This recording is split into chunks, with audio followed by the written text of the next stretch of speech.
ఇవాళ తెలంగాణలో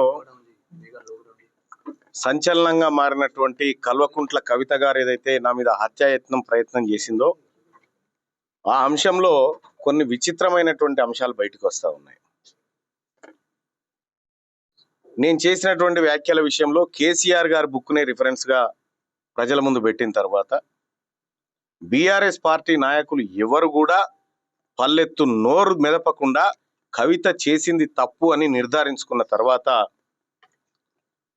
ఆమెకు ఎవరు మద్దతు చేయకుండా ఉన్నటువంటి పరిస్థితుల్లో కాంగ్రెస్ పార్టీ నాయకులు మహేష్ కుమార్ గౌడ్ గారు, పొన్నం ప్రభాకర్ గారు ఇలాంటి వాళ్ళు ప్రెస్ మీట్ పెట్టి కల్వకుంట్ల కవితకు మేము అండగా ఉన్నామని మాట్లాడడం అంటే ఇక ఇంతకు మించిన దౌర్భాగ్యం ఇంకొకటి లేదు.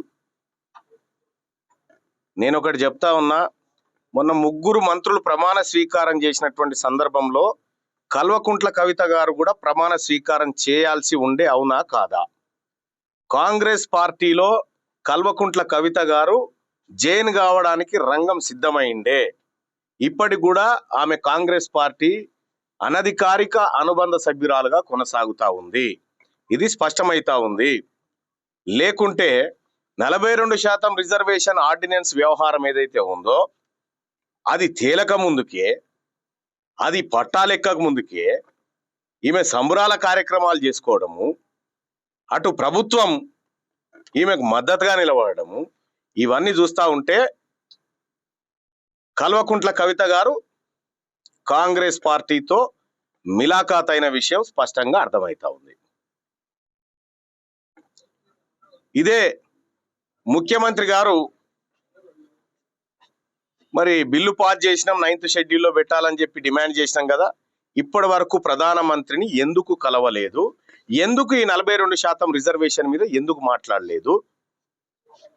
ఎందుకు 9th షెడ్యూల్లో పెట్టమని అఖిల పక్షాన్ని తీసుకుపోలేదు? ఇదంతా ఒక డ్రామాలా కనిపిస్తా ఉంది.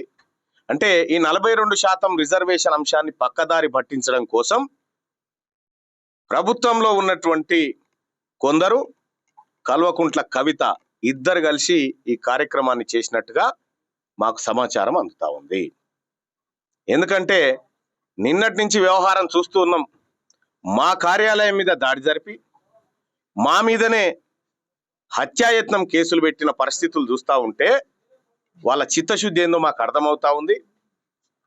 రెండో విషయం, ఇక్కడ మేడిపల్లి సిఐగా పనిచేస్తున్నటువంటి గోవిందరెడ్డి క్లియర్గా కల్వకుంట్ల కవిత ఆదేశాల మేరకు పనిచేస్తున్న పరిస్థితులు స్పష్టంగా కనిపిస్తున్నటువంటి పరిస్థితుల్లో డీజీపీ గారికి ఫిర్యాదు చేయడం జరిగింది, చైర్మన్ గారికి ఫిర్యాదు చేయడం జరిగింది. కొద్దిసేపటి క్రితమే బీసీ కమిషన్ కూడా స్పందించి సిపి సుధీర్ బాబు గారికి లేఖ పంపించడం జరిగింది, వెంటనే బాధ్యుల మీద చర్యలు తీసుకోమని. అంటే ఇక్కడ బీసీల విషయంలో కాంగ్రెస్ పార్టీ భారతీయ జనతా పార్టీని చిక్కుల్లో పెట్టి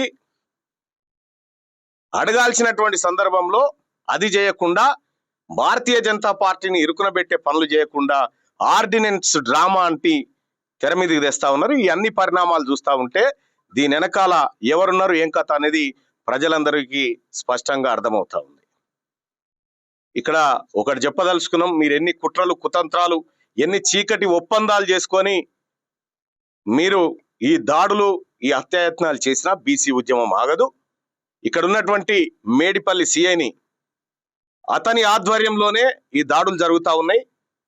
అతని పైన ఖచ్చితంగా చర్యలు తీసుకోవాల్సిందే, అతని పైన ఎంక్వైరీ చేయాల్సిందే.